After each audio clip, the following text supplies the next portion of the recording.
నమస్తే. Welcome to national roundup. జాతీయ వార్తాంశాల్ని జాతీయవాద దృక్పథంతో విశ్లేషించే చర్చా కార్యక్రమం నేషనల్ రౌండప్ 181వ ఎపిసోడ్‌తో మీ ముందుకొచ్చింది. ఈ వారంలో జరిగిన జాతీయ వార్తాంశాలపై విశ్లేషించేందుకు మనతో ఉన్నారు సీనియర్ జర్నలిస్ట్ సురేష్ కొచాట్లి గారు. నమస్కారం సార్. నమస్కారం సాయి గారు. సార్, ఈ వారం నేషనల్ రౌండప్‌లో మొదటి అంశము ముంబై ఎలక్షన్స్ గురించి మనం మాట్లాడదాము. బీఎంసీ ఎలక్షన్స్, బృహన్ ముంబై కార్పొరేషన్‌కి సంబంధించి నిజంగా క్లీన్ స్వీప్ చేశారు. సో, ఆ డీటెయిల్స్‌లోకి వెళ్లే ముందు ఒకసారి ప్రేక్షకులకు విజ్ఞప్తి, మీరు ఈ వీడియోని లైక్ చేయండి, 10 మందికి షేర్ చేయండి, కామెంట్స్ ద్వారా మీ అభిప్రాయాలు మాతో పంచుకోండి. సో దట్ నేషనలిస్ట్ హబ్ వీడియోస్‌ని ఎక్కువ మందికి చేరవేయడానికి అల్గారిథం సపోర్ట్ చేస్తుంది. అండ్ అంతేకాదు, స్క్రీన్ పై కనబడేటువంటి ఈ క్యూఆర్ కోడ్ ని స్కాన్ చేయడం ద్వారా మీరు మీ ఆర్థిక సహకారాన్ని కూడా మాకు అందించవలసిందిగా విజ్ఞప్తి చేస్తూ ఉన్నాను. So that Nationalist hub activities ని ఇంకొంచెం ఎక్కువగా మేము తీసుకొచ్చే ప్రయత్నం చేయగలుగుతాం. ఇక ఈ వారం మన నేషనల్ రౌండప్ లో సార్, ఇందాక నేను చెప్పినట్టుగా బృహన్ ముంబై కార్పొరేషన్ కి సంబంధించి బీఎంసీ ఎలక్షన్స్ ఊహించినట్టుగానే నా పెద్ద అందులో నాకు తెలిసి మెరుపులు అన్నట్టుగా నాకు మొదటి నుంచి మనం అనుకుంటున్నదే, ఎట్లాగో బీజేపీ శివసేన ఖచ్చితంగా వాళ్ళు తీసుకుంటారని చెప్పి. అయితే మధ్యలో కొంత ఏంటంటే ఈ డైనాసిటీ కి సంబంధించి, ముఖ్యంగా కుటుంబానికి సంబంధించిన వాళ్ళందరూ ఏకం అవడము, కొన్ని ఆప్టిక్స్ అయితే కనిపించాయి. అంటే ఉద్ధవ్ ఠాక్రే లేకపోతే రాజ్ ఠాక్రే వీళ్ళందరూ ఏకం అవడము, అండ్ వాళ్ళ గడ్ యాక్చువల్లీ ముంబై అనేది మొదటి నుంచి కూడా బాల్సాహెబ్ ఠాక్రే దగ్గర నుంచి కూడా వాళ్ళ గడ్ గా ఉన్న ముంబైని ఇంతగా క్లీన్ స్వీప్ చేస్తారనే దగ్గరకు వస్తే, అంటే గతంలో ఉద్ధవ్ ఠాక్రే శివసేన సాధించినటువంటి నెంబర్ల కంటే ఇప్పుడు ఇంకా తగ్గిపోయిన పరిస్థితి. సో అండ్ ఫడ్నవీస్ ఒక ఎమర్జింగ్ లీడర్ అనే కంటే ఒక స్ట్రాంగ్ లీడర్ గా దేశంలో ఒక రకమైనటువంటి ఒక సంచలనమే క్రియేట్ చేశారు. ఈ నేపథ్యంలో అసలు బిఎంసి ఫలితాల పైన ఫస్ట్ టేక్అవేస్ ఏంటి? అసలు బేసిక్ ఒక 3-4 టేక్అవేస్ ఉంటాయి కదా, అవి తీసుకుంటే ఏంటి అవి? ఫస్ట్ అంటే దేవేంద్ర ఫడ్నవీస్ లీడర్షిప్. బీజేపీ మహారాష్ట్రలో ఫడ్నవీస్ ప్లేస్ చాలా మటుకు 2-3 సార్లు నుంచి పైకి కిందకి వెళ్తుంది అనమాట. మేము చూసాం ఫస్ట్ టైం ఒక అలయన్స్ గవర్నమెంట్ ఫామ్ చేసినప్పుడు శివసేన షిండే గ్రూప్ బ్రేక్అవే జరిగిన తర్వాత 2018లో ఫడ్నవీస్ గారికి డెప్యూటీ సీఎం పోస్ట్ ఇచ్చారు, which is actually an insult.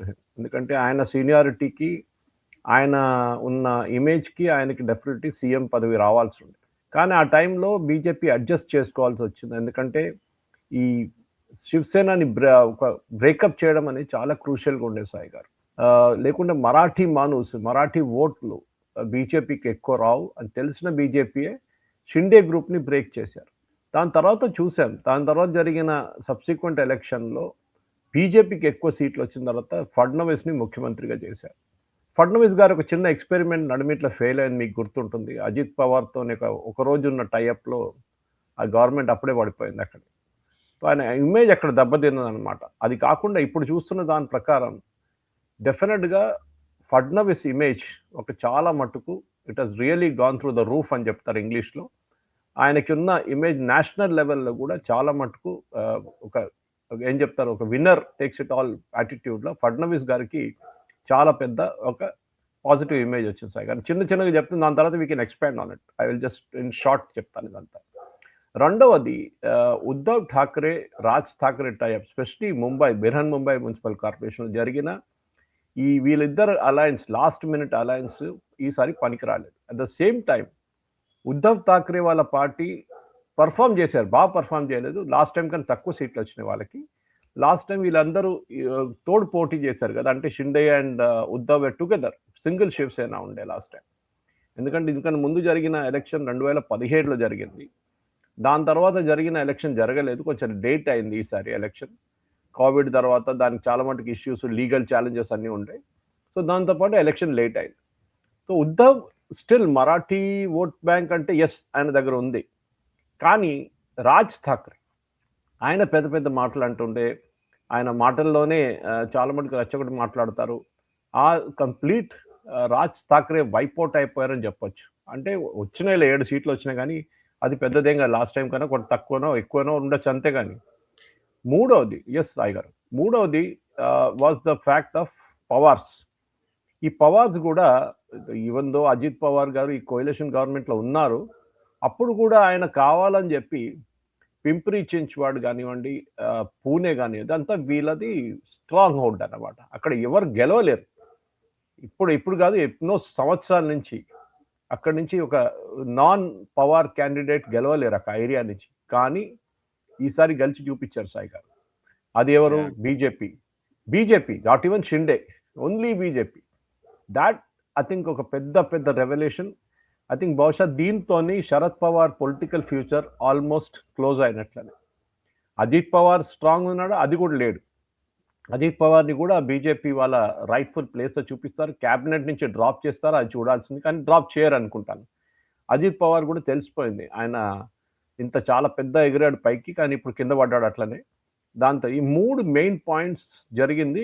అదే టైంలో ముస్లిం ఓట్ కోసం కాంగ్రెస్ అండ్ ఎంఐఎం పోటీ చేసిన దాంట్లో ఈసారి ఎంఐఎం చాలా బాగా పర్ఫామ్ చేసింది. 114 వార్డులు గెలిచారు వాళ్ళు ఇప్పుడు దాకా all over Maharashtra, which is a big number. Bhiwandi, Sambhajinagar, ఇట్లాంటి చాలా ప్లేసెస్లో MIM has done very well Sai గారు.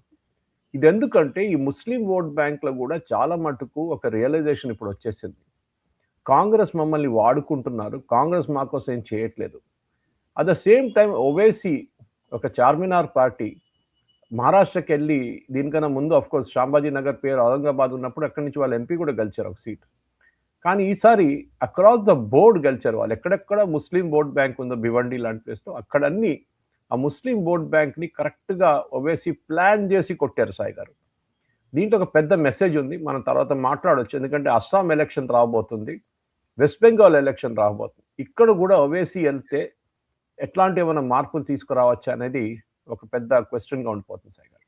Yes sir. సరే, ఇక్కడ నెక్స్ట్ అంశము ఇందులోనే ఇప్పుడు మీరు మాట్లాడుతున్న దాంట్లో కొన్ని డీటెయిల్స్ మీరు చెప్పారు. అయితే డైనాసిటీ ఫ్యామిలీ పోవడం అనేది బాల్ ఠాక్రే అసలైన వారసులు ఎవరు అనే క్వశ్చన్ వచ్చినప్పుడు, ఈవెన్ శివసేన స్ప్లిట్ అయిన టైంలో కూడా ఏకనాథ్ షిండే కూడా ఒకటి ముంబైలోనే ఒక పెద్ద మీటింగ్ అరేంజ్ చేశారు. యాక్చువల్లీ పెద్ద భారీ బహిరంగ సభ, దానికి విపరీతంగా జనాలు వచ్చారు.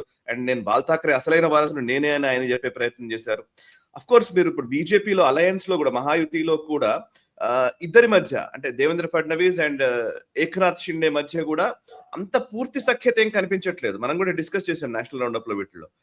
బట్ స్టిల్ ఇందులో కూడా అండ్ ఏకనాథ్ షిండే పరిస్థితి ఏంటి అనే ఒక ప్రశ్న వచ్చిన టైంలో కూడా, బట్ ఓట్ ట్రాన్స్ఫర్ కానివ్వండి, రెండి మధ్య ఒక ఇంకా అలయన్స్ ని ప్రజలు విశ్వసిస్తున్నట్టుగానే భావించాలా? అంటే వీళ్ళ మధ్య ఉన్న పరపచ్చాల కంటే ఉద్ధవ్ ఠాక్రే మీద ఉన్న వ్యతిరేకతే ఎక్కువ ప్రతిఫలించింది అనుకోవచ్చా? రెండు సాయి గారు, యాక్చువల్లీ ముంబై చూడండి, మనం ముంబై తీసుకుంటే మీకు దాని ఎగ్జాంపుల్ క్లియర్గా తెలిసిపోతుంది.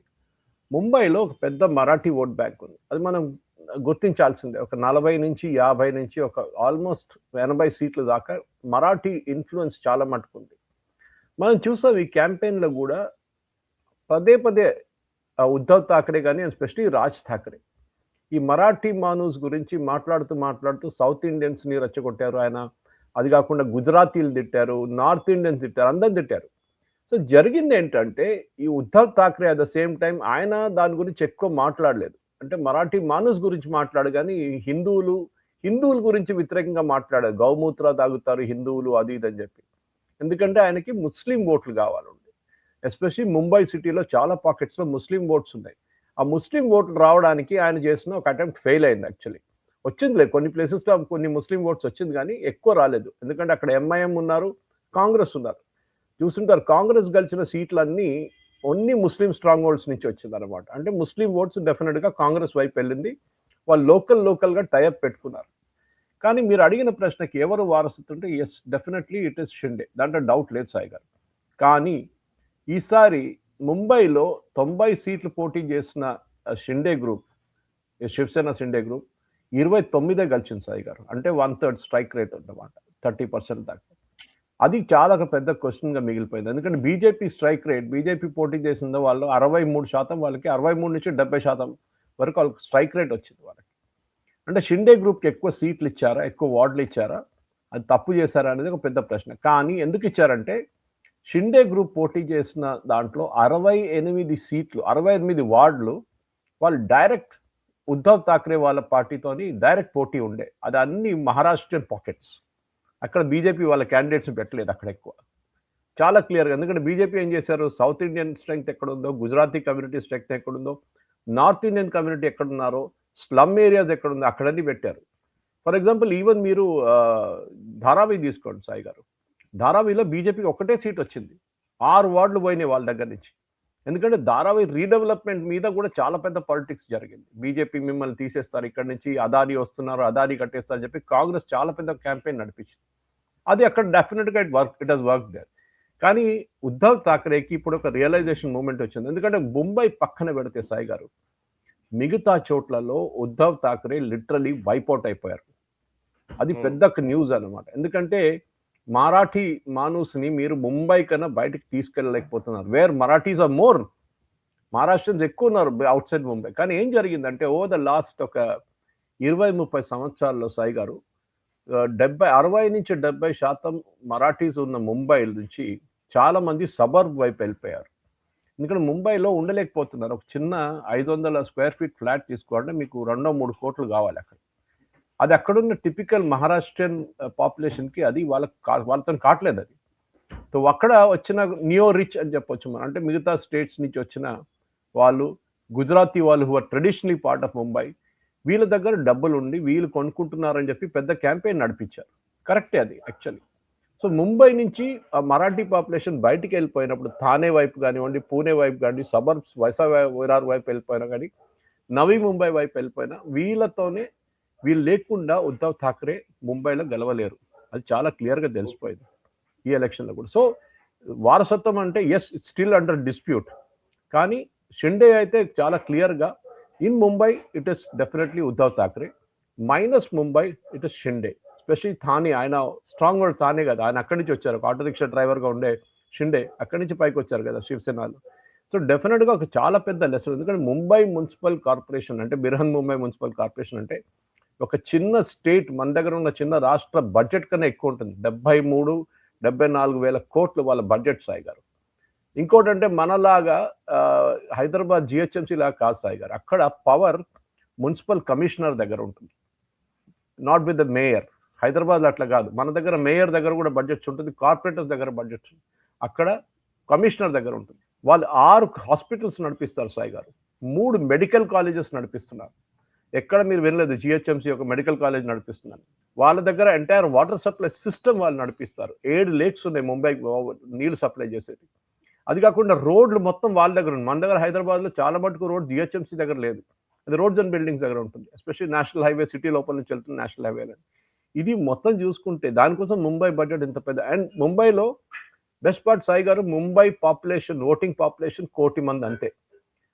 ఏరియా వైజ్ చూస్తే మన జిహెచ్ఎంసీ కన్నా తక్కువ. ఎందుకంటే వాళ్ళు ఏం చేశారంటే అన్లైక్ జిహెచ్ఎంసీ ఇప్పుడు చేస్తున్న చాలా పెద్ద తప్పు రేవంత్ రెడ్డి చేస్తున్నారు అంటే ఎక్స్పాండ్ చేస్తున్నారు.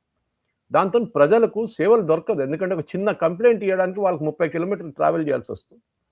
అక్కడేం చేశారు, వసై విరార్ పక్కన తీసేశారు, థానే ఎప్పుడేం పక్కన ఉండే, నవీ ముంబై సపరేట్.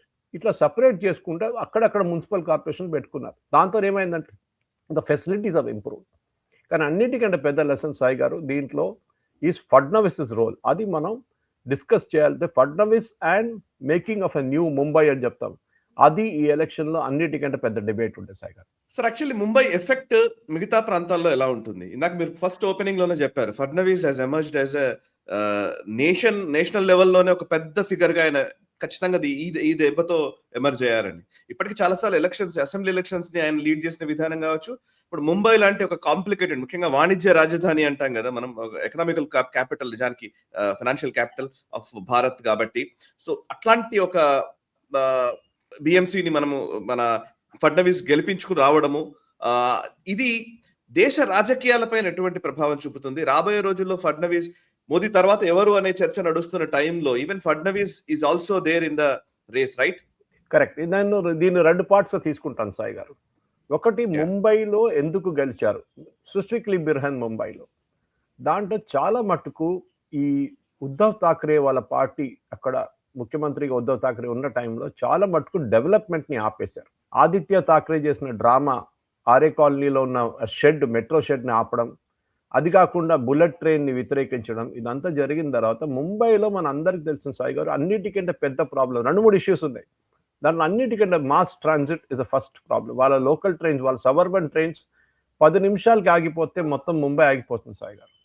అంత పెద్ద ప్రాబ్లం ఉంటుంది అక్కడ. అట్లాంటి ప్లేస్‌లో ఒక మెట్రో సిస్టమ్ కట్టడం అనేది చాలా సంవత్సరాల నుంచి ఉన్న డిమాండ్ అన్నమాట. కానీ జరగలేదు. అక్కడిక్కడ చిన్న చిన్నగా ఉండే 10 కిలోమీటర్లు, 15 కిలోమీటర్లు కానీ మేజర్‌గా మెట్రో ప్రాజెక్ట్స్ జరగలేదు. ఫడ్నవీస్ వచ్చిన తర్వాత దాన్ని స్పీడప్ చేశారు. ఆర్ఏలో ఉన్న షెడ్ మళ్ళీ తీసుకొచ్చారు return. Bullet train Ahmedabad to Mumbai bullet train మొదలుపెట్టారు. కోస్టల్ రోడ్ మొదలుపెట్టారు. కోస్టల్ రోడ్ ఫినిష్ చేసేసారు. అటల్ సేతు మనకు తెలిసింది చాలా పెద్ద లింక్ అది. అది ఒకటి క్రియేట్ చేశారు. ఇట్లా మరి చాలా మటుకు ప్రాజెక్ట్స్‌ని ఇంకోటి ముంబైలో ప్రాబ్లమ్ ఏంటంటే వర్షం పడంగానే రోడ్లు మాయమైపోతాయి. అది మన దగ్గర కూడా ఉండే హైదరాబాద్‌లో ముందు. ఇప్పుడు కాంక్రిటైజేషన్ చేస్తున్నారు. చాలా ప్లేసెస్‌లో రోడ్‌ని కాంక్రీట్ చేస్తున్నారు. అది క్లియర్‌గా చెప్తున్నారు షిండే గారు. నెక్స్ట్ ఏప్రిల్ దాకా మేము మొత్తం కాంక్రీట్ చేసేస్తాం. ముంబైలో పాట్ హోల్ ప్రాబ్లమ్ మీకు మళ్ళీ కనిపియదని చెప్పేసి. ఇట్లాంటి ఇష్యూస్‌ని తీసుకొచ్చిన తర్వాతనే ఫడ్నవీస్ గారికి ఒక మోడర్న్ ఫేస్ దానికోసం నేను మోదీ గారితోని కంపేర్ చేస్తున్నప్పుడు ఇక్కడే చేస్తున్నాను. ఒక మోడర్న్ ఫేస్ ఒక డబుల్ ఇంజిన్ సర్కార్ అని ఎందుకు అంటున్నానంటే దీంట్లో చాలా మటుకు డబ్బులు పెట్టేది సెంట్రల్ గవర్నమెంట్ వైపు నుంచి సాయి గారు. స్టేట్ గవర్నమెంట్ వైపు నుంచి ఉంటుంది డబ్బులు. కానీ చాలా మటుకు సెంట్రల్ గవర్నమెంట్ ఫండింగ్ ఉంటేనే ఇట్లాంటి మెగా ప్రాజెక్ట్స్ టేక్ ఓవర్ చేసుకోవచ్చు. మీకు ఒక చిన్న ఎగ్జాంపుల్ ఇస్తాను సవి గారు. It is not with Mumbai but Navi Mumbai. Navi Mumbai airport 2017లో అప్రూవ్ చేశారు సాయి గారు. 2017లో. దానికన్నా ముందు 1997లో యాక్చువల్లీ అప్రూవ్ చేశారు.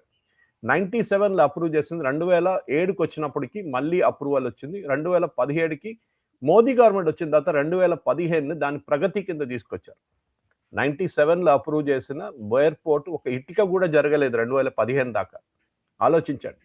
2015లో మోదీ గవర్నమెంట్ దాన్ని ప్రగతి కింద తీసుకొచ్చారు. ప్రైమ్ మినిస్టర్ రివ్యూ కింద. వితిన్ 10 ఇయర్స్ 10 సంవత్సరాల లోపల ఎయిర్పోర్ట్ కట్టారు. ఇనాగరేట్ కూడా చేసేసారు. That is the difference. So ఇది ముంబై లాంటి ప్లేస్‌కి ఎందుకంటే ముంబై ఒక మ్యాగ్నెట్ సాయి గారు. ఎవరికైనా నేను ఎప్పుడు చెప్తూనే ఉంటాను అది. 100 రూపాయలు సంపాదించినోడికి ₹1,00,000 రోజుకి ఇద్దరు బతకొచ్చు అక్కడ. డిఫరెంట్ లైఫ్ స్టైల్స్ ఉంటుంది అంతే. కానీ ముంబై చాలా మటుకు పాత ముంబైలో ఎస్పెషల్లీ చాల్స్‌లో దాన్ని రీడెవలప్ చేయడం పెద్ద ఒక ప్రాజెక్ట్ నడుస్తుంది అక్కడ. మన దగ్గర అట్లాంటి కంపేరబుల్ మనం చెప్పలేము ఇక్కడ హైదరాబాద్‌లో. స్లమ్స్ అని చెప్పుకుంటే వాళ్ళ స్లమ్స్ కాదది. పాత బిల్డింగ్‌లు, పాత చాల్స్ అది ఎంత 500 స్క్వేర్ ఫీటు, 400 స్క్వేర్ ఫీట్‌లో మొత్తం ఫ్యామిలీ 2, 3 జనరేషన్స్ దాంట్లో బతికారనమాట. ఇప్పుడు దాన్ని రీడిజైన్ చేసి ఒక 500 స్క్వేర్ ఫీట్‌లో 600 స్క్వేర్ ఫీట్ అపార్ట్మెంట్ చిన్న చిన్న ఫ్లాట్లు తయారు చేసి అది ఓనర్స్‌కి ఇస్తున్నారు. ముంబైలో it is a big luxury Sai గారు అది. ఇదొక పెద్ద మార్పు దేవేంద్ర ఫడ్నవీస్ గారు తీసుకొచ్చారు. డెఫినెట్‌గా మీరు అడిగిన ప్రశ్నకి yes after Modi that will be Amit Shah గారు. అందరూ చెప్తూనే ఉంటారు. దాని తర్వాత అనగానే యోగి ఆదిత్యనాథ్ అని చెప్తారు. ఫడ్నవీస్ గారి age 55. Amit Shah 60+. Yogi Adityanath, Fadnavis same age గ్రూప్‌లో వస్తారు. కానీ అడ్వాంటేజ్ ఆఫ్ ఫడ్నవీస్ ఏంటంటే ఒకటి ఆయన కొంచెం అర్బన్ ఫేస్ లాగా కనిపిస్తారు మీకు. మాట్లాడడంలో మిగతా దాంట్లో హిందీ కానీ, ఇంగ్లీష్ కానీ, మరాఠీ కానీ అన్ని లాంగ్వేజెస్ ఆయన హ్యాండిల్ చేసుకుంటారు. అదొక పెద్ద అడ్వాంటేజ్. కానీ బీజేపీ లాంటి పార్టీలో ఎక్కడ లేని నితిన్ నబీన్ తీసుకొచ్చి పార్టీ ప్రెసిడెంట్ చేసినప్పుడు మీకు తెలిసిపోతుంది. ఎవరికైనా ఆపర్చునిటీ రేపు రావచ్చు. కానీ ఫడ్నవీస్ అన్నిటికంటే పెద్ద ఒక plus point within Mumbai Sai గారు. This is within Maharashtra. ఒక బ్రాహ్మిన్ ముఖ్యమంత్రి అనేది ఎప్పుడు మీరు ఊహించలేరు ముంబైలో, మహారాష్ట్రలో. ఎందుకంటే అక్కడ ట్రెడిషనల్లీ మరాఠీ ఒక ఫీలింగ్ ఉంటుంది. ఈ బ్రాహ్మిన్ అనగానే ఎస్పెషల్లీ ఫడ్నవీస్ కమ్యూనిటీ అనగానే ఒక చాలా మటుకు ఊహాగానం దడిచింది. అది వాళ్ళ మీద చాలా మటుకు ఆరోపణలు అన్నీ చేస్తుంటారు రెగ్యులర్‌గా మరాఠీ వాళ్ళు. కానీ ఫడ్నవీస్ దాన్ని అన్ని ఓవర్‌కమ్ చేసి ఆయన బయటకు వచ్చిన తర్వాత నాగ్పూర్ నుంచి వచ్చిన ఒక యంగ్‌స్టర్. ఎందుకంటే ఫడ్నవీస్ గారి కెరీర్ మీకు తెలిసుంటది. He was a model. ఆయన కెరియర్ స్టార్ట్ చేసింది మోడలింగ్‌లో. వాళ్ళ ఫ్రెండ్‌కి ఒక షర్ట్ కంపెనీ ఉండే. దాంట్లో మోడలింగ్ చేసిన తర్వాత పైకొచ్చిన మనిషి ఫడ్నవీస్. ఐ థింక్ 24 సంవత్సరాలు ఎక్కడైనా ఫస్ట్ ఎలక్షన్ గెలిచారు సాయి గారు. That was a big thing. ఇదన్నీ చూసినప్పుడే డెఫినెట్‌గా ఫడ్నవీస్ గారికి ఉన్న పాజిటివ్ ఇమేజ్ అది అక్కడి నుంచి ఆయన మేయర్‌గా నాగ్పూర్ మేయర్‌గా ఎన్నికవడం అక్కడి నుంచి came to the Maharashtra politics. And మహారాష్ట్రలో సాయి గారు it was a Congress dominated thing. మనం బాలాసాహెబ్ ఠాకరే గురించి మాట్లాడతాం కానీ ఎప్పుడు బాలాసాహెబ్ ఠాకరే వాళ్ళ శివసేన ఎక్సెప్ట్ ఫర్ ఉద్ధవ్ ఠాకరే ముఖ్యమంత్రి అయ్యేదాకా ఎప్పుడు ఆ శివసేన వైపు నుంచి ఎవరు ముఖ్యమంత్రి కాలేదు. It was a Congress bastion. Vasantdada Patil, YB Chavan, AR Antulay ఇట్లాంటి చాలా పెద్ద టాల్ లీడర్స్ ఉన్న ప్లేస్ అది. అట్లాంటి ప్లేస్ నుంచి వచ్చిన ఒక మనిషి బీజేపీ వైపు నుంచి ఒక ముఖ్యమంత్రి కావడం అనేది అది మీరు 10 సంవత్సరాలు 20 సంవత్సరాల ముందు ఊహించలేరు అది. అది జరిగింది. అండ్ దానికి చాలా మటుకు క్రెడిట్ మీరు ఇవ్వాల్సింది ఫడ్నవీస్కి. చాలా మటుకు ఒక మరాఠా స్ట్రాంగ్ మ్యాన్గా, ఒక పొలిటికల్ చిన్న చాణక్యుడిగా తయారయ్యాడు దేవేంద్ర ఫడ్నవీస్. తయారై బయటకు వచ్చారు సాయి గారు. And that I think is a big lesson for those who are planning entry into politics. ఇది ఎట్లా చేయాలి, ఏం చేయాలి అనేది ఫడ్నవీస్ గారి దగ్గర నుంచి చాలా మటుకు నేర్చుకోవాలి.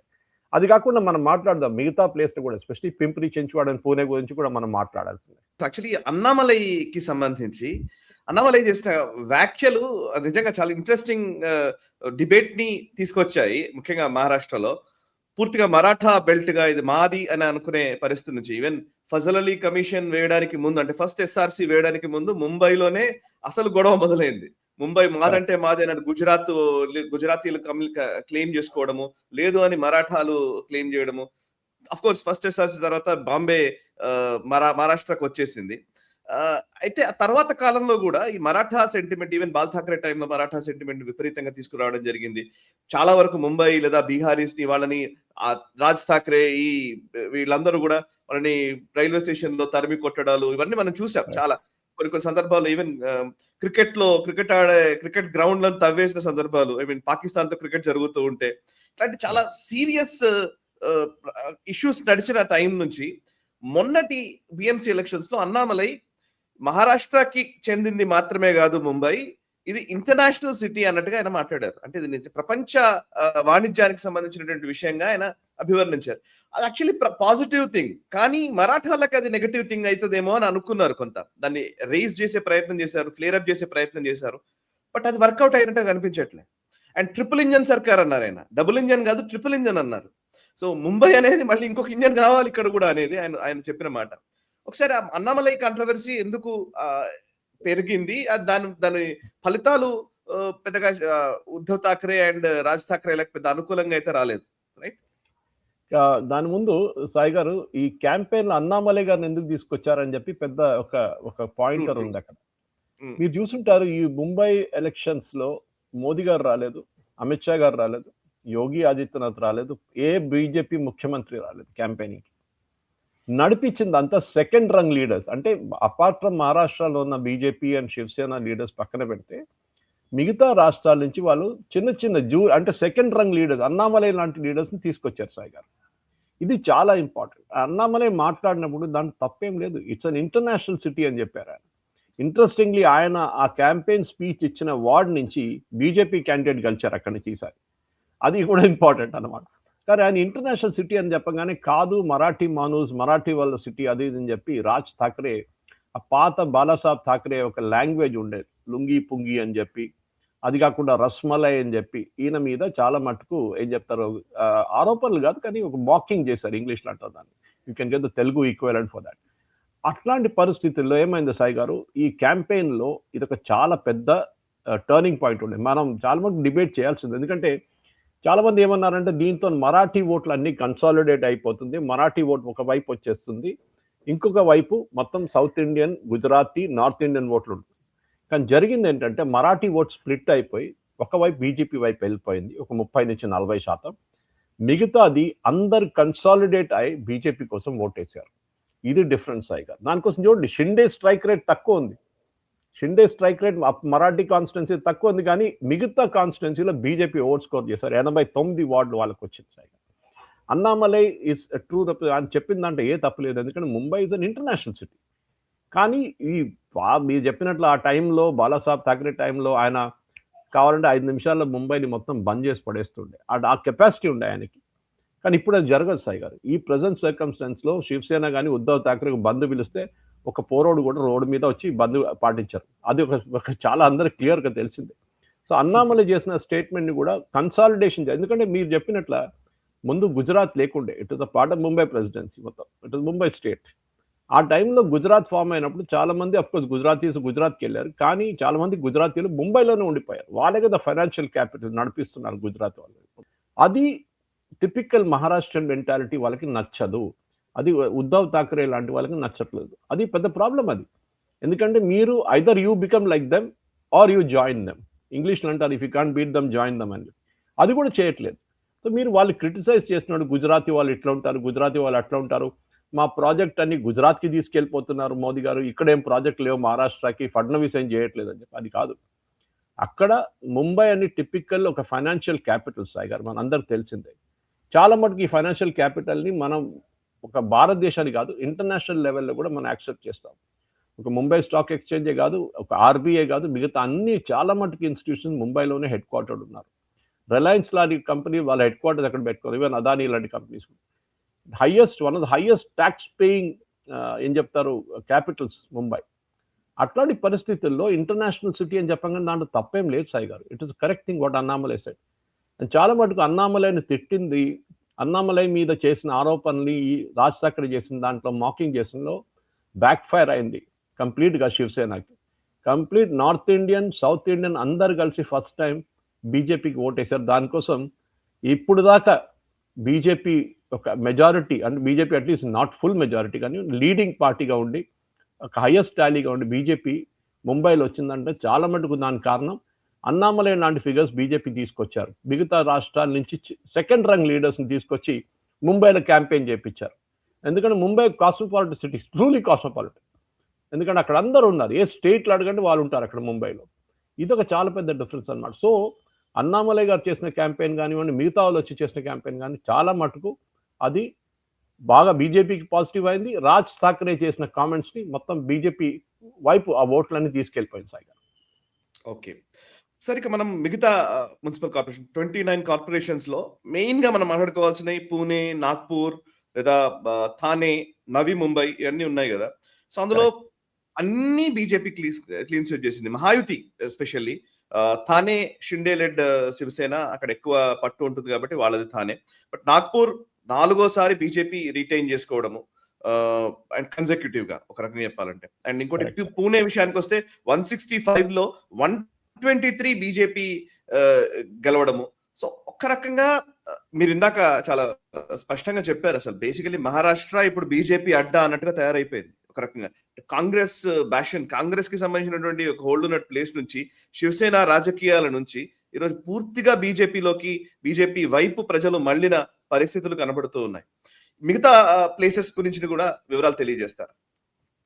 ముందు మనం ముంబై మెట్రోపాలిటన్ రీజన్ తీసుకుందాం సాయి గారు. ముంబై మెట్రోపాలిటన్ రీజన్లో బీజేపీ 8లో అక్కడ 8 మున్సిపల్ కార్పొరేషన్స్ ఉన్నాయి ముంబైలో. అని చెప్పాను చూడండి, వాళ్ళు చిన్న చిన్న పీసెస్గా చేసుకొని సపరేట్ చేశారు. మన ఏమో అవుటర్ రింగ్ రోడ్ దాకా అందరినీ మన దాంట్లో చేర్చుకుంటున్నాం. అది చాలా పెద్ద మిస్టేక్ రేవంత్ రెడ్డి గారు చేస్తుంది. ఇట్లాంటి పరిస్థితుల్లో ముంబైలో ఈ 8 ఎంఎంఆర్లో ఉన్న ముంబై మెట్రోపాలిటన్ రీజన్ ఉన్న 8 కార్పొరేషన్లో బీజేపీ 6 గెలిచారు సాయి గారు. ఒకటే ఒక స్పెసిఫిక్ వన్ బీజేపీ ఓడిపోయిందంటే వసైవరార్లో హితేంద్ర ఠాకూర్ అని చెప్పి ఒక కొత్త పార్టీ పెట్టిన ఆయన, బీవీఏ అనే పార్టీ పెట్టారు, వాళ్ళు గెలిచారు అక్కడ. అది కాకుండా Bhiwandi Nizampura which is a totally Muslim dominated చెప్తారు కార్పొరేషన్, అక్కడ కాంగ్రెస్ లార్జెస్ట్ పార్టీగా 30 సీట్లతో ముందుకు వచ్చారు సాయి గారు. ఇది స్పెసిఫిక్గా నేను చెప్తున్నాను, ఎందుకంటే దీంట్లో చాలా మటుకు ఒక స్పెసిఫిక్ రీజన్ ఉంది. బీజేపీకి Mumbai metropolitan reason, for example మీరు నవీ ముంబై తీసుకోండి సాయి గారు. నవీ ముంబై గెలవడం అనేది బీజేపీకి పెద్ద ప్లస్ పాయింట్గా మారింది. కళ్యాణ్ డోంబివిలీలో షిండే వాళ్ళ బీజేపీ డెఫినెట్గా వాళ్ళ డామినెన్స్ చూపించారు, దాంట్లో డౌట్ లేదు. కానీ ఈ ఏం చెప్తారు, నవీ ముంబైలో బీజేపీ గెలవడం అని నేను చెప్పాను చూడండి, ఎందుకు గెలిచారనేది చాలా మటుకు చాలా మంది అడుగుతూనే ఉంటారు. నవీ ముంబై, వై నవీ ముంబై? 65 సీట్లతోని బీజేపీ గెలిచారు అక్కడ. ఫస్ట్ టైం సాయి గారు, that is again one big thing. First time they are winning kind of ఒక నాయక్ డామినేటెడ్ సివిక్ పోల్స్ అని చెప్పొచ్చు. ఇది కాంగ్రెస్, నేషనలిస్ట్ కాంగ్రెస్ పార్టీ అక్కడ 52 సీట్లతోని గెలిచిన పార్టీ. అక్కడ వాళ్ళు కూడా పర్ఫార్మెన్స్ వాళ్ళు చేయలేకపోయారు. అక్కడ 2015లో ఉద్ధవ్ ఠాకరే గ్రూప్ 12 సీట్లు, షిండే సేన 26 సీట్లు గెలిచిన, ఎన్సీపీ గెలిచిన నవీ ముంబైలో బీజేపీకి అప్పుడు 6 స్థానాలు వచ్చినాయి సాయి గారు, కాంగ్రెస్కి 10. ఆలోచించండి ఆ పరిస్థితి నుంచి ఎక్కడ దాకా వచ్చారు ఇప్పుడు అనేది. బీజేపీకి ఇప్పుడు 65 సీట్లు వచ్చినాయి సాయి గారు. 6 సీట్లు వచ్చిన బీజేపీ 2015లో 2026కి వచ్చేదాకా వాళ్ళకి 65 సీట్లు వచ్చినాయి. 26 ఉన్న షిండే సేన అప్పుడు మీరు ఎందుకంటే స్ప్లిట్ చేయాల్సి వస్తుంది, వాళ్ళు స్ప్లిట్ అయినప్పుడు ఎంతమంది కార్పొరేటర్స్ ఇటువైపు వెళ్ళారు, మొత్తం వాళ్ళకి 38 వచ్చింది లాస్ట్ టైం 2015లో.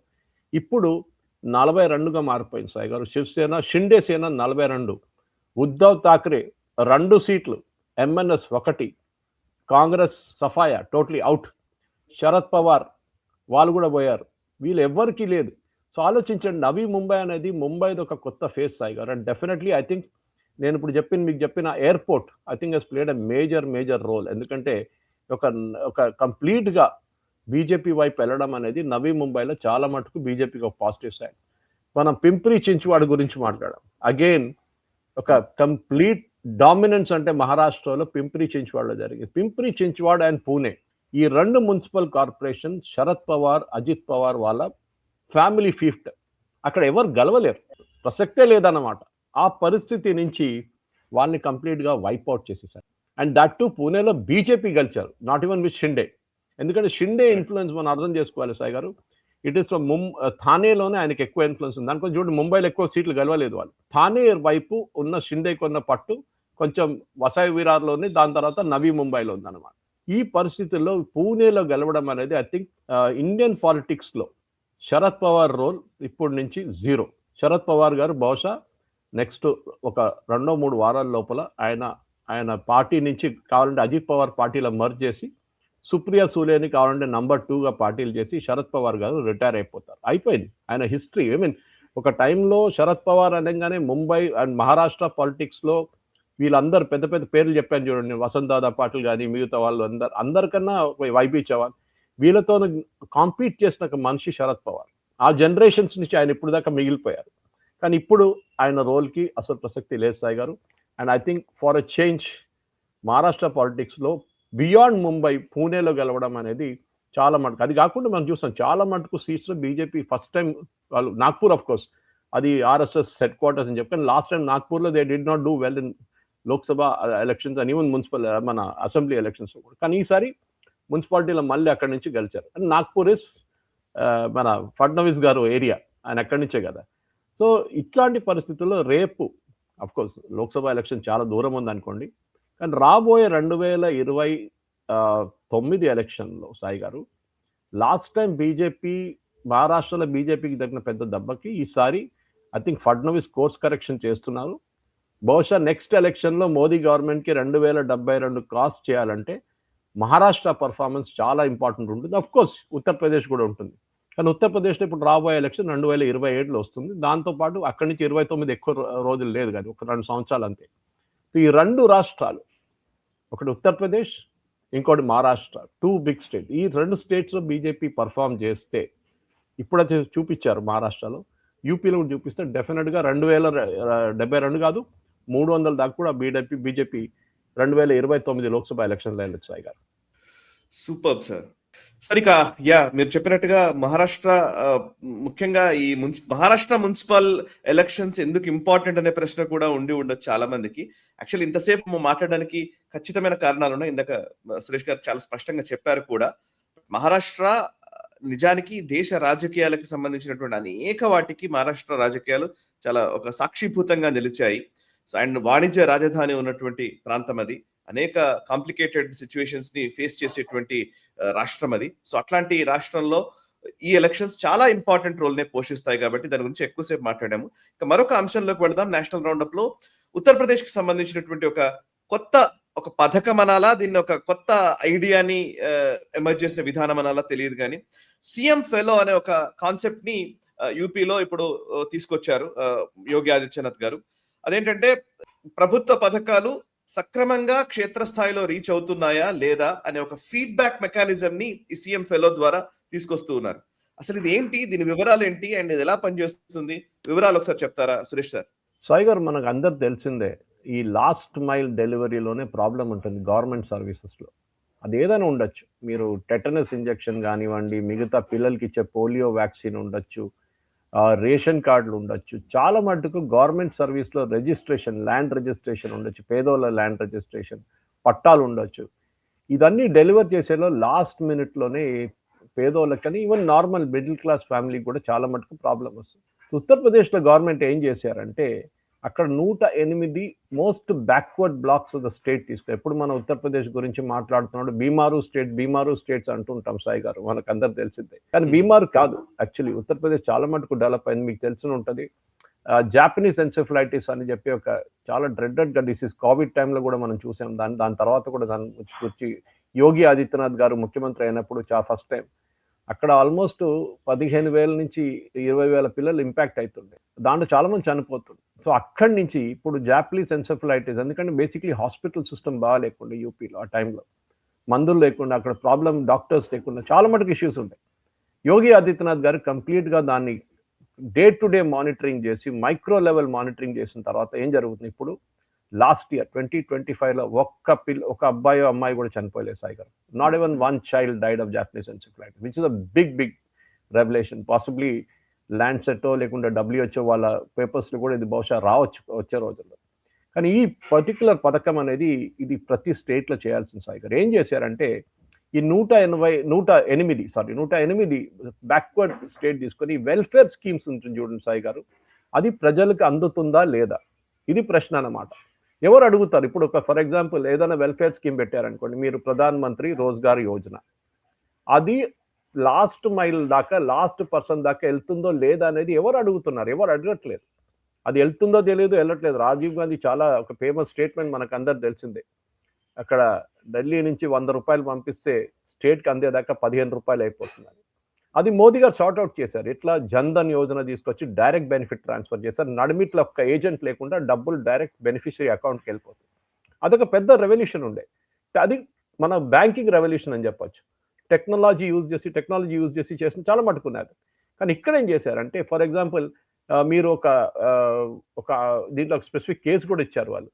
అంటే వెల్నెస్ సెంటర్ యూపీలో సీతాపూర్ అని చెప్తే వెల్నెస్ సెంటర్, అక్కడ ఇట్లాంటి ఒక మనిషి అంటే సీఎం ఫెలో, వీళ్ళందరూ ప్రొఫెషనల్స్ సాయి గారు, ఏదో గవర్నమెంట్ ఎంప్లాయీస్ కాదు, ప్రొఫెషనల్స్ తీసుకొచ్చి ఒక ఓంకార్ ప్రసాద్ గుప్తా అని చెప్పి ఆయన టెటనస్ టీకా తీసుకోవాలని చెప్పి స్పెషలీ ముస్లిం కమ్యూనిటీలో చాలా మట్టుకు దాంట్లో ఒక రూమర్స్ నడుస్తుంది. ఈవెన్ మన పోలియో వ్యాక్సిన్ కూడా మీకు తెలిసి ఉంటుంది, అది వేసుకుంటే పిల్లలు పుట్టరు అది ఇది అని చెప్పి చాలా మట్టుకు రూమర్స్, సమాజ్వాదీ పార్టీ లాంటి పార్టీలు చేసిన రూమర్స్తోనే అక్కడ యూపీలో అడాప్షన్ ఆఫ్ పోలియో వ్యాక్సిన్ చాలా తక్కువ ఉండే.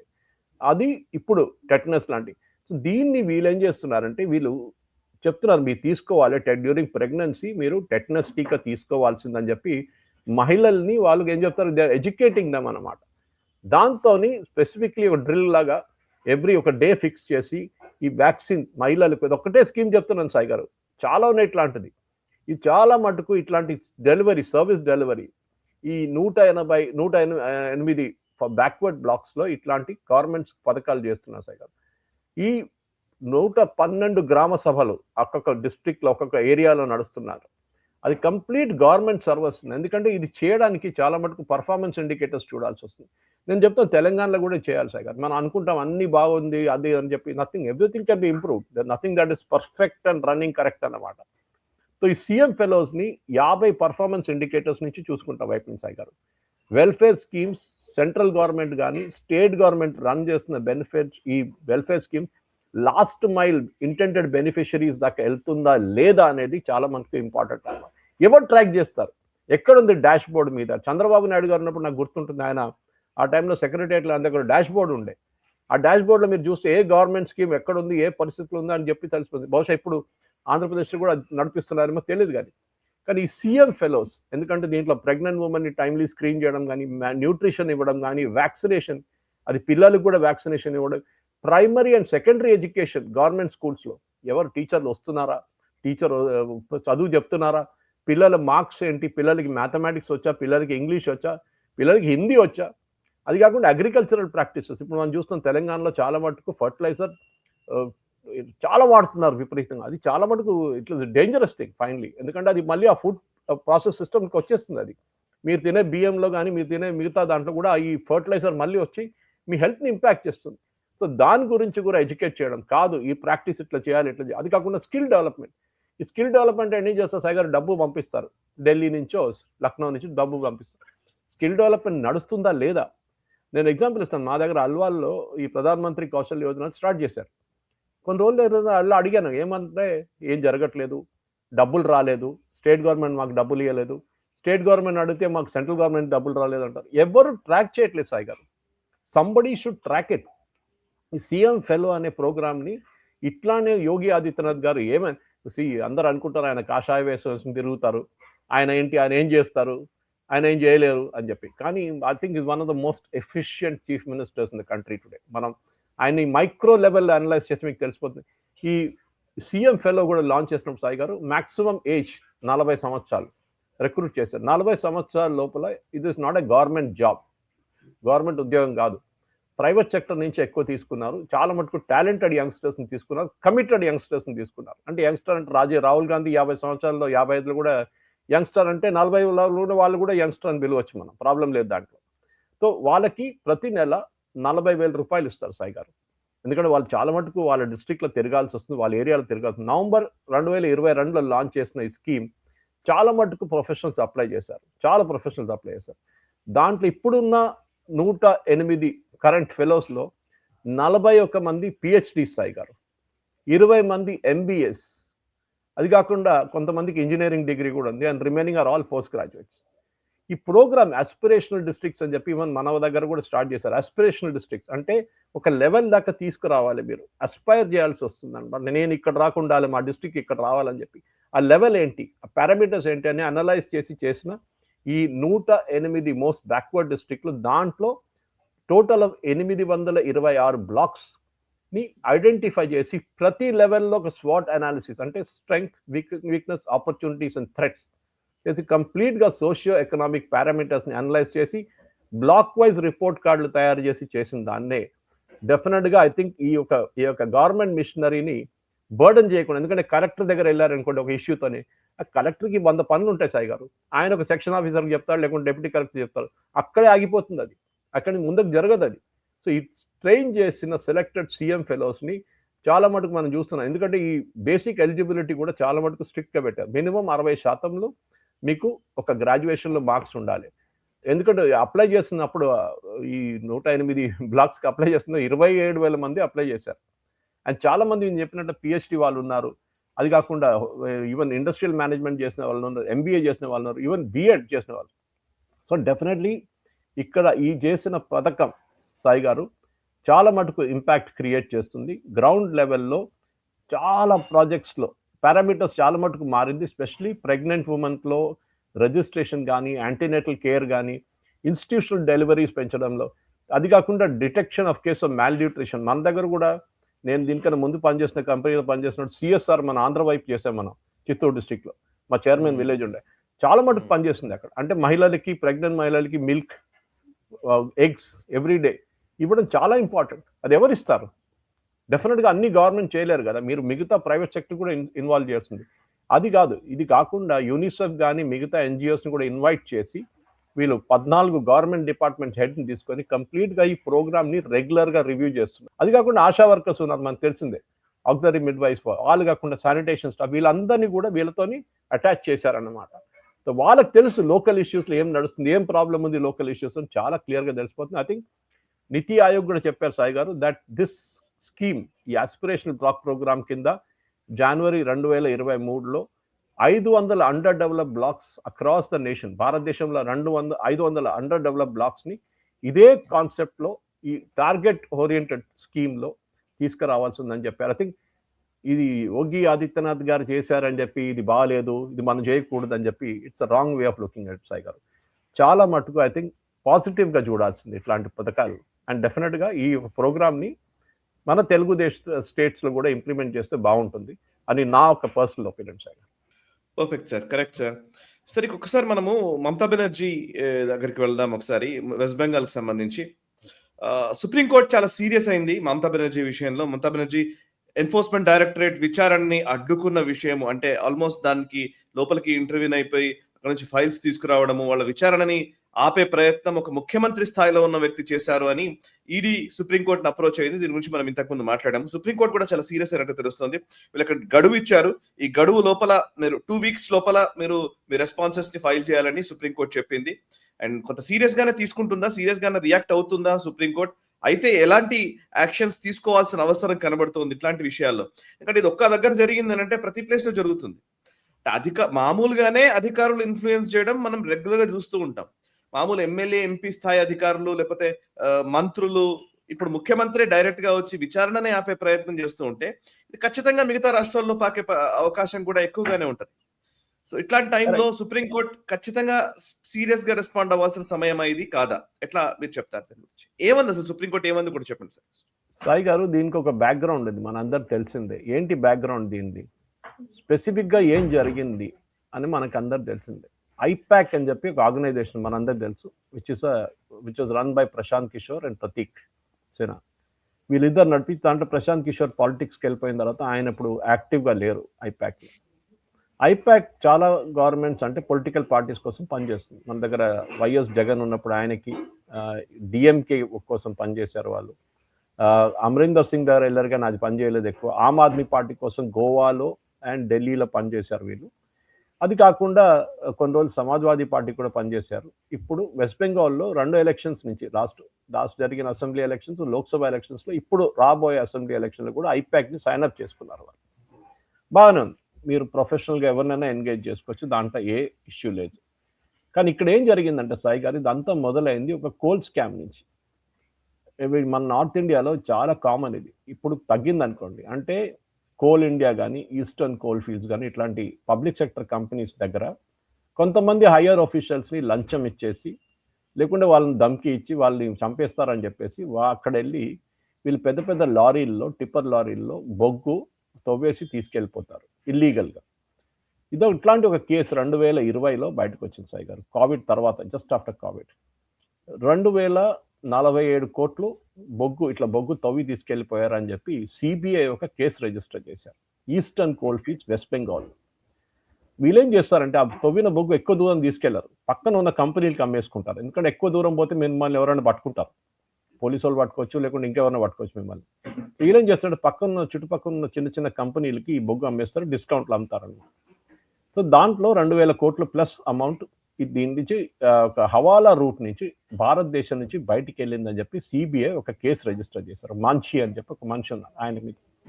ఆ కేసులో ఉన్న ఆ డబ్బులు, వీళ్ళు చెప్పిన డబ్బులు ఎక్కడ వెళ్ళింది అనేది ఒక రూట్ వీళ్ళు ప్లాన్ చేస్తున్నారు. ఎక్కడ వెళ్ళింది, ఎట్లా వెళ్ళింది అని చెప్పి సిబిఐ ఒక రూట్ వేసుకుంటే దాంట్లో చాలా మందికి డబ్బులు ఐపాక్ వైపు వెళ్ళింది.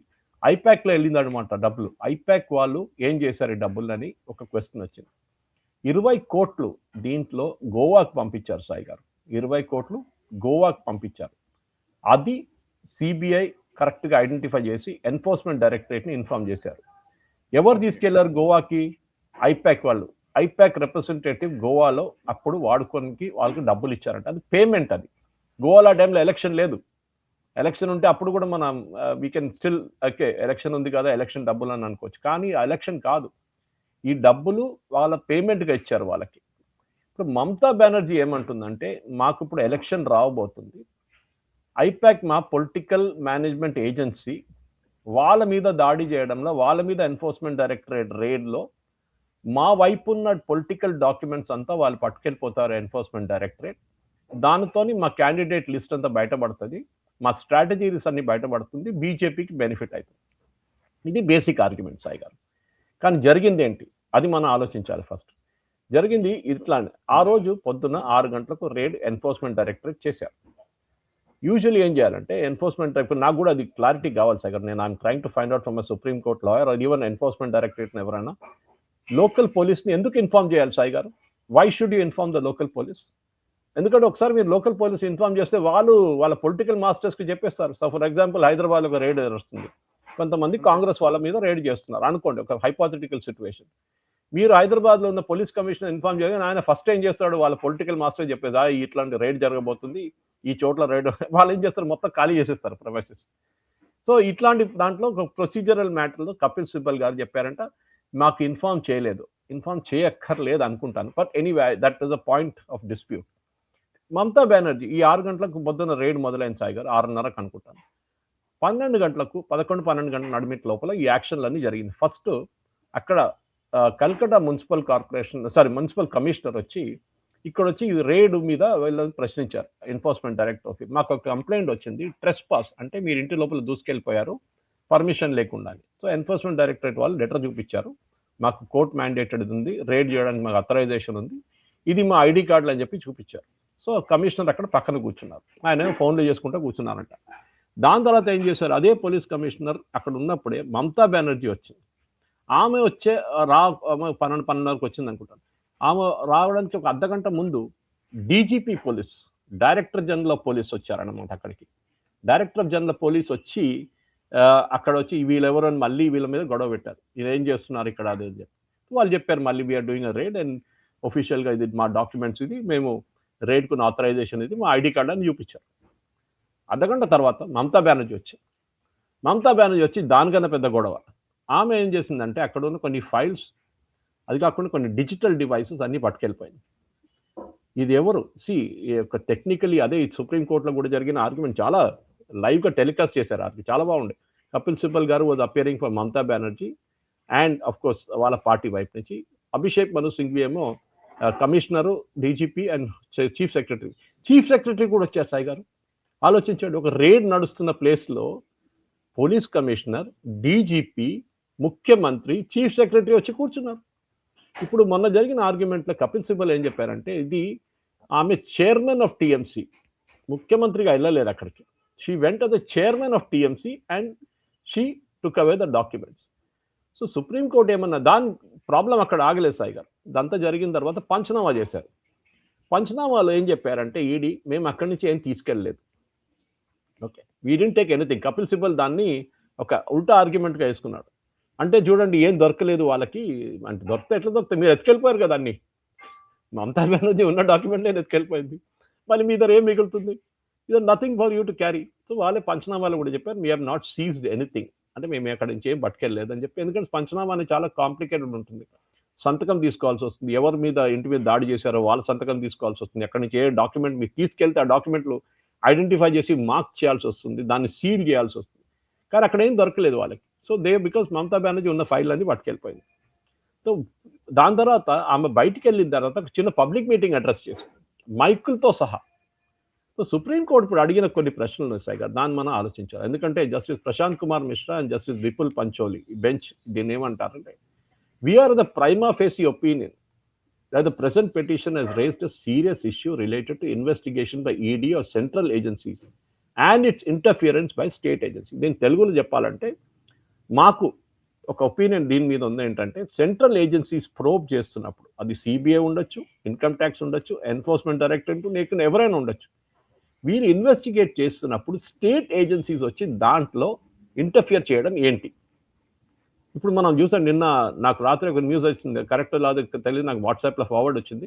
దట్ జార్ఖండ్లో అక్కడ ఉన్న ఎన్ఫోర్స్మెంట్ డైరెక్టరేట్ ఆఫీస్ మీద దాడి చేశారంట అక్కడ లోకల్ పోలీస్. ఆలోచించండి. ఇదే పాయింట్ కేరళలో జరిగింది. కేరళలో పినరాయి విజయన్ వాళ్ళ పార్టీ వ్యతిరేకంగా గోల్డ్ స్మగ్లింగ్ కేసులు జరిగినప్పుడు పినరాయి విజయన్ వాళ్ళ కేరళ పోలీస్ ఎఫ్ఐఆర్ రిజిస్టర్ చేశారు ఈడీ వ్యతిరేకంగా.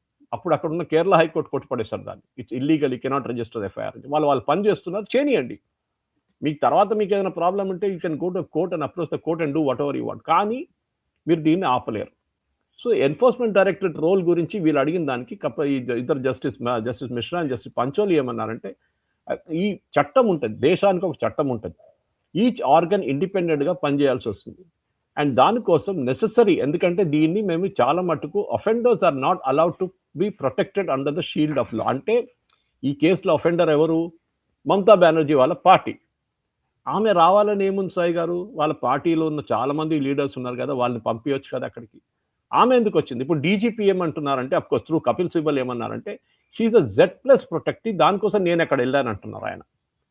బాయా నేను సుప్రీంకోర్టులో ఉంటే నేను అడుగుతుండే జడ్జిగా ఉంటే, ఆమె Z+ ప్రొటెక్టివ్ ఉంటే ఆమె ఎక్కడ వెళ్తే మీరు ఆమె తోడు వెళ్తారా? స్పెసిఫిక్గా మీరు అక్కడ ఎందుకు వెళ్ళారంటే మీరు ఈడీ ఆఫీషియల్స్ ఈడీ ఆఫీషియల్స్ ఎవరు ఉంటారు సాయి గారు? వాళ్ళు కూడా ఐపీఎస్ ఆఫీసర్స్ ఉంటారు. అంటే ఐపీఎస్ లెవెల్లో ఉంటారు, పోలీస్ ఆఫీసర్స్ ఉంటారు. డిఫరెంట్ స్టేట్ నుంచి వాళ్ళని ఏం చెప్తారు, డెలిగేషన్ తీసుకుంటారు, వాళ్ళు డెప్యుటేషన్ తీసుకుంటారు వాళ్ళు. ఇట్లాంటి పరిస్థితుల్లో ఒక సీనియర్ ఐపీఎస్ ఆఫీసర్ డీజీలో వచ్చి లెవెల్ చేసి వచ్చి థ్రెట్ చేసి వీళ్ళు భయపడతారు ఈడీ ఆఫీషియల్స్. చూడండి, ఆయన డీజీ లెవెల్ ఆఫీసరు, చాలా మటుకు మనం సెల్యూట్ కొట్టాలి ఆయనకని చెప్పేసి. ఇట్లాంటి పరిస్థితుల్లో భయపడతారు వాళ్ళు. సో ఇదే జరిగిందనమాట. సో దాంట్లో చాలా క్లియర్గా చెప్పారు, ఒక పర్టిక్యులర్ లా ఎన్ఫోర్స్మెంట్ ఏజెన్సీ, ఒక స్టేట్ది, in this case Calcutta police and DG police and chief secretary, వీళ్ళకు కూడా నోటీస్ ఇష్యూ చేయమన్నారు. ఎందుకంటే ఏజెన్సీస్ ఎక్కడైనా వాళ్ళ పని చేస్తున్నప్పుడు సెంట్రల్ గవర్నమెంట్ పనో లేకుంటే మిగతా దాంట్లో ఈ కరప్ట్ మినిస్టర్స్ని, ఆఫీషియల్స్ని ఏజెన్సీతోని మీరు ఎంక్వైరీ చేయకుండా, ఎందుకంటే మనకు తెలుసు చాలా మటుకు సిబిఐ లాంటి ఏజెన్సీస్ని సాయి గారు ఢిల్లీ పోలీస్ యాక్ట్ కింద, Delhi police special police act కింద వస్తుంది అదనమాట. ఇక్కడ రేవంత్ రెడ్డి గవర్నమెంట్ కానీ, పినరాయి విజయన్ గవర్నమెంట్ కానీ, సిద్ధరామయ్య గవర్నమెంట్ కానీ మిగతా ఎక్కడెక్కడ వెస్ట్ బెంగాల్ గవర్నమెంట్ కానీ జార్ఖండ్ గవర్నమెంట్ వీళ్ళందరూ ఏం చేశారంటే సిబిఐ పర్మిషన్ విత్డ్రా చేశారు. ఎందుకంటే ప్రతి ఎంక్వైరీకి సిబిఐ స్టేట్ గవర్నమెంట్ నుంచి పర్మిషన్ తీసుకోవాలి. అది లేకుంటే high court or supreme court will order and enquiry and saying CBI investigate చేయమని చెప్పేసి. ఇప్పుడు ఏం జరుగుతుందంటే సిబిఐ ఏమంటున్నారంటే మమ్మల్ని మా పని చేయనియట్లేదు, దీనికన్నా ముందు జరిగిన దాన్ని. ఇప్పుడు ఈడీ ఏమంటారు, మమ్మల్ని కూడా మా పని చేయనియట్లేదు, మా మీద ఎఫ్ఐఆర్ రిజిస్టర్ చేస్తున్నారు. That is the main point in this contention. So ఈ ప్రేయర్లో ఏం అడిగారంటే మనకు జరిగిన సుప్రీంకోర్టులో, మా ఆఫీసర్స్ మీద ఎఫ్ఐఆర్ ఫైల్ చేయడం ఏంటి, మేము మా పని చేస్తున్నాం, మేము ఇంటి మీద ట్రెస్పాస్ ఏంటి, we are authorise to enter the house, we are authorise to search, మళ్ళీ మా మీద ఎఫ్ఐఆర్ వేయడం ఏంటని చెప్పేసి వీళ్ళు ED through Tushar Mehta and SV Raju they approach supreme court. So supreme court చాలా మటుకు ఈ ఆర్గ్యుమెంట్ జరిగినప్పుడు కూడా కపిల్ సిబల్ పదే ఏమన్నారంటే ఇది ఒక పొలిటికల్ విచ్ హంట్, కావాలని చెప్పి మమతా బెనర్జీ వ్యతిరేకంగా చేస్తున్న పని. ఎలక్షన్స్ వచ్చేసింది అంటున్నారు. సో కరెక్ట్ చేశారు అక్కడ తుషార్ మెహతా గారు. ఎలక్షన్స్ ఇంకా రాలేదు, ఎలక్షన్స్ ఇంకా 2-3 నెలలు ఇంకా ఉంది. అండ్ ఐపాక్ ఎలక్షన్స్ నడిపిస్తా అన్నారు Kapil Sibal. Sorry, corrected again, IPAC doesn't conduct election commission conduct చేస్తారని చెప్పి one of the judges corrected him. ఇక్కడ మూడ్ పాయింట్ ఒకటే సాయి గారు, ఒక ఇన్వెస్టిగేటింగ్ ఏజెన్సీ వాళ్ళ పని చేస్తున్నప్పుడు వాళ్ళని పని చేయనియండి. మీకు తర్వాత ఏమైనా డిస్ప్యూట్ ఉంటే మీకు కోర్టుకి వెళ్ళొచ్చు. బట్ యాజ్ అ ముఖ్యమంత్రి, అండ్ దట్ రిపీట్ ఒఫెండర్ అన్నారు, that is the main thing that supreme court said. Mamata Banerjee ఇది ఫస్ట్ టైం చేయట్లేదు, ఇది 2వ-3వసారి చేస్తుంది. ఆమె అయితే డ్రామా రేడ్ జరుగుతున్నప్పుడు ఎక్కడైనా ఏమో చేస్తున్నప్పుడు అక్కడ వెళ్ళి డ్రామా చేయడం, అక్కడ వెళ్ళి డాక్యుమెంట్స్ పట్టుకోవడం, అక్కడ ఉన్న ఆఫీసర్స్ని థ్రెటన్ చేయడం, వీళ్ళ స్టేట్ గవర్నమెంట్ మిషనరీ నుంచి స్టేట్ గవర్నమెంట్ ఆఫీసర్స్ని తీసుకెళ్ళి ఇది అన్ని చేస్తున్నారు సార్. అండ్ డెఫినెట్లీ దీని వెనక మమతా బెనర్జీకి ఒక పారామీటర్ సెటప్ చేయబోతున్నారు సుప్రీంకోర్టు. ఇప్పుడు రేడ్ నడుస్తున్నప్పుడు లోకల్ పోలీస్ ఇంటర్ఫియర్ చేయకూడదు అని చెప్పి బహుశా, ఎందుకంటే ఫస్ట్ 3 రోజులు సబ్మిట్ చేయమన్నారు అఫిడవిట్, మళ్ళీ కపిల్ సిబల్ అన్నారు నాకు టైం కావాలన్నారు, 2 వారాలు ఇచ్చారు. ఇప్పుడు ఫిబ్రవరి 4వ తారీఖు supreme court will here this case again. ఈ కేసులో చాలా క్లియర్ డిసిషన్ ఏంటంటే ఈ పారామీటర్ సెటప్ చేయబోతున్నారు. రేడ్ నడుస్తున్నప్పుడు లోకల్ పోలీస్ ఇంటర్ఫియర్ చేయొచ్చా చేయలేరా అని చెప్పేసి ఒక క్లారిటీ వచ్చేస్తుంది సాయి గారు. అండ్ దాట్ ఈస్ చాలా ఎసెన్షియల్. ఎందుకంటే ఈ మమతా బెనర్జీ లాంటి వాళ్ళు ఎందుకంటే ఇంటర్ఫియర్ చేయడంలో వాళ్ళ పోలీసుని తీసుకొచ్చి వాళ్ళ మీద ప్రెషర్ పెట్టడము, అది కాకుండా చాలా మటుకు వాళ్ళ పనిని ఆపేసుకుంటున్నారు. మీరు డాక్యుమెంట్స్ పట్టుకెళ్తే ఏం చేస్తారు సాయి గారు, మళ్ళీ ఉన్న డాక్యుమెంట్స్ అన్ని పట్టుకెళ్ళిపోయింది ఆమె. So this is not allowed, ఇది అలౌ చేయకూడదు. అండ్ డెఫినెట్గా ఐ థింక్ మమతా బెనర్జీ చేసిన ఈ కుట్రని డెఫినెట్గా వీళ్ళు ఇన్వెస్టిగేట్ చేయాల్సిందే, ఎఫ్ఐఆర్ రిజిస్టర్ చేయాలని చెప్తున్నారు. సిబిఐ ఎంక్వైరీ కావాలని చెప్పి ఎన్ఫోర్స్మెంట్ డైరెక్టరేట్ అడిగారు సాయి గారు. సార్ మీరు చెప్పినట్టుగా కరెక్ట్. యాక్చువల్లీ మీరు చాలా డీటెయిల్డ్గా చెప్పారు మొదటి నుంచి ఆ కోల్ స్కామ్ కి సంబంధించి అండ్ ఐపాక్ ఇన్వాల్వ్మెంట్ గురించి అండ్ ఇప్పుడు ప్రస్తుతం జరుగుతున్నటువంటి ఈడీ విచారణని ఆపిన ఉదంతం గురించి. నిజానికి సుప్రీంకోర్టు ఖచ్చితంగా రియాక్ట్ కావాలి ఇట్లాంటి విషయాల్లో, ఎందుకంటే ఇది ప్రాక్టీస్ గా మారిపోతుంది, మిగతా నాయకులకు కూడా ఇది ప్రాక్టీస్ గా మారిపోతుంది. ఇవాళ ముఖ్యమంత్రి చేసింది అని అంటే ఇంకో దగ్గర ఇంకో మినిస్టర్ చేస్తాడు, ఇంకో ఎమ్మెల్యే చేస్తాడు, ఇంకో ఎంపీ చేస్తాడు. ఏముంది, డైరెక్ట్ గా అధికారి లోపలికి వెళ్ళొచ్చు చేయొచ్చు అని అంటే ఇది ఒక కేసుగా మారిపోతుంది. అట్లా మారిపోకూడదు అది. సో అంటే ఖచ్చితంగా విచారణ సంస్థలు, రాజ్యాంగబద్ధమైనటువంటి వ్యవస్థలు, ఏజెన్సీస్ చేసే విచారణ సక్రమంగా జరగాలి. సో ఇప్పుడు ఏదో మోదీ గారు ఉన్నారు కాబట్టి ఈడీ విషయంలో ఇలా మాట్లాడుతున్నారు, మమతా బెనర్జీ అక్కడ ముఖ్యమంత్రి ఉంది కాబట్టి పొలిటికల్ లైన్స్ లో చూడకుండా వ్యవస్థల విషయంలో చూడాలనేది ఖచ్చితంగా మనం కోరుకోవాలి sir. Really thank you very much Suresh Kochatla గారు, చాలా అద్భుతంగా మీరు వివరించారు. Thanks a lot sir. సో చూసారు కదా, ఇది ఈ వారం నేషనల్ రౌండప్. వచ్చే వారం నేషనల్ రౌండప్ లో మళ్ళీ కలుద్దాం. జాతీయ వార్తాంశాలని జాతీయవాద దృక్పథంతో విశ్లేషించే చర్చా కార్యక్రమం నేషనల్ రౌండప్ 181వ ఎపిసోడ్ ఇది. ఈ ఎపిసోడ్ ని లైక్ చేయండి, 10 మందికి షేర్ చేయండి, కమెంట్స్ ద్వారా మీ అభిప్రాయాలు మాతో పంచుకోండి. మనసా వాచా కర్మణ, దేశ హితం కోసం నేషనలిస్ట్ హబ్. ఈ వీడియో మీకు నచ్చినట్టయితే లైక్ చేయండి, 10 మందికి షేర్ చేయండి, అలాగే కామెంట్ల రూపంలో మీ అభిప్రాయాలను మాతో పంచుకోండి. Nationalist hub group of channels ను సబ్స్క్రైబ్ చేసుకుని తెలుగునాట జాతీయవాద జర్నలిజాన్ని ప్రోత్సహించండి. ఈ వీడియో కింద ఉన్న బెల్ ఐకాన్ పై క్లిక్ చేయడం మర్చిపోవద్దు.